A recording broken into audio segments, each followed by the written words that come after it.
The Ukrainian counteroffensive in the Kursk Oblast remains a symbol of resilience and strategic calculation by Ukraine, but its execution and the outcomes expose significant challenges. And the situation is marked, of course, by the fog of war, by fractured narratives from Ukrainian sources, and Moscow's persistent propaganda making definitive conclusions the about the success or otherwise of this new offensive. It makes it very.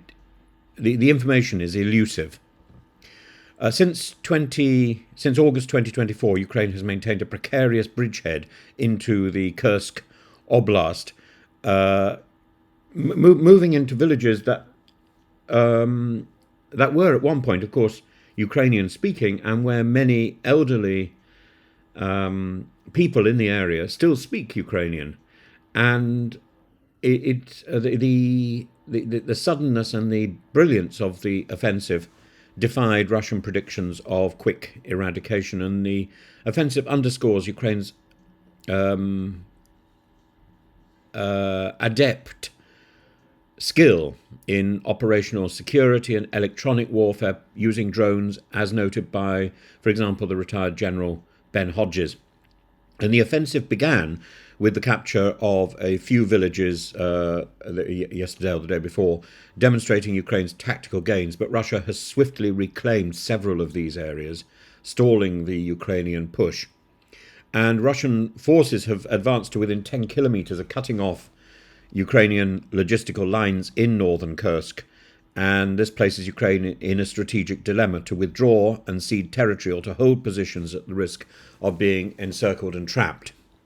And the Russian strategy aims to consolidate gains and press towards Sudzha, a key supply hub, potentially isolating Ukrainian forces in the further reaches of the Kursk Oblast.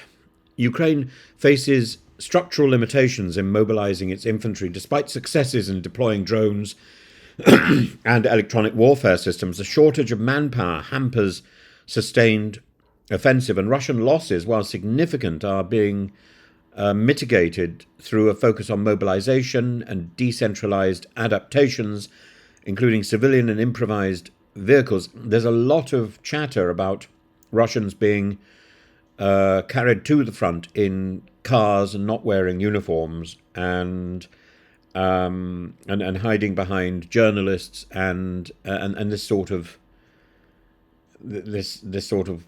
game, and it's an interesting turn. Effectively, what Ukraine is now facing is a sort of guerrilla campaign by the invading army, and the impending inauguration, of course, of Donald Trump adds political uncertainty, as indeed does the existence of the extra troops from North Korea. Ukrainian forces are preparing for reduced Western support by bolstering indigenous drone and missile production. And conversely, Putin faces internal pressures from military deadlines missed in October and January, as well as economic vulnerabilities exacerbated by Ukraine's attacks on Russian energy infrastructure.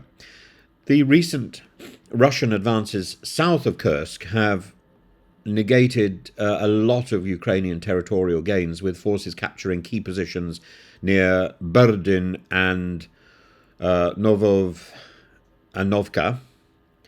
And the Russian use of fortified positions and air superiority has blunted the Ukrainian advance. So Ukrainian attempts to penetrate these defences have met with heavy resistance and high casualties.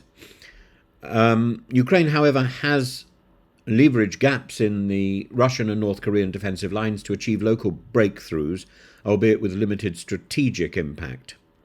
And the use of electronic warfare has effectively disrupted Russian drone operations, providing a serious challenge to the increased manpower on Russia and helping the manpower deficiencies in Ukraine. Ukraine has maintained supply lines through Sudzha, but these are increasingly threatened by Russian advances. And I suppose over today we should hear more about whether or not the Sudzha hub remains safe. Ukraine's halt of Russian gas transit to Europe over Christmas, or rather Ukraine's refusal to renegotiate the terms of that contract, disrupts Moscow's revenue streams but risks long-term energy dependency for allies, and the Russian ruble, while stabilized after sharp declines, reflects underlying economic strain exacerbated by the prolonged conflict and Putin's stupidity. Looking towards the future,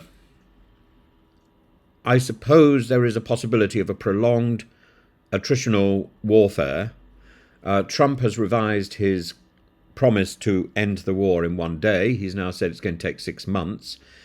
Neither side positioned for a decisive victory. Ukrainian resilience continues to expose Russian vulnerabilities, but strategic breakthroughs are elusive. And any resolution is unlikely without extensive negotiations involving not just Ukraine and Russia, but broader global stakeholders like NATO, the USA, and the EU. The Kursk offensive highlights Ukraine's evolving military capabilities and resilience under appalling circumstances. However, it also underscores the limitations imposed by resource constraints and logistical challenges, and simply the length of this war. It underscores the limitations imposed by these uncertainties. And while Russia has regained the initiative in many areas, Ukraine's capacity to adapt and to disrupt Russian strategies suggests that conflict is far from